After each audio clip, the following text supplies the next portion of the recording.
కొంతమంది తమ మనస్సును తమ శత్రువుగా భావిస్తారు. బెంగళూరులో దీపావళి రోజున కొందరు వ్యక్తులు మద్యం సేవించి బాణసంచా కాలుస్తున్నారు. అప్పుడే వారిలో ఒకరు బాణసంచాపై కూర్చుని కాల్చేవారికి కొత్త ఆటోరిక్షా బహుమతిగా ఇస్తాను అని అన్నాడు. వారిలో ఒకరు వెంటనే బాణసంచా డబ్బాలపై కూర్చుని నిప్పుపెట్టారు. ఆత్మలు రక్షణను నడుపుతున్నాయి. ఒక వ్యక్తి ఆఫ్రికాలో పర్యటించడానికి వెళ్లి కారులోంచి దిగి జంతువుల ఫోటోలు తీయడం ప్రారంభించాడు. అందరూ అతన్ని లోపల కూర్చోమని చెప్పారు, కాని అతను వినలేదు. తరువాత అతను బయటకి వచ్చి ఏనుగుల ఫోటోలు తీయడం ప్రారంభించాడు.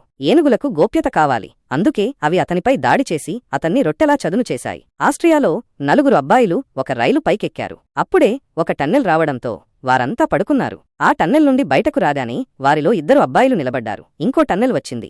దాంతో వారు రైలు పైనుంచి మరింత పైకి చేరుకున్నారు. కొలంబియాలో ఒక జంట బంజీ జంపింగ్ చేయడానికి వెళ్లారు. అబ్బాయి తాడు కట్టుకున్నాడు. బోధకుడు అతన్ని దూకమని చెప్పాడు. కాని అమ్మాయికి బోధకుడు ఆమెను దూకమని చెప్పాడని అనిపించింది. ఆమె దూకగానే పక్షిలా మారిపోయింది.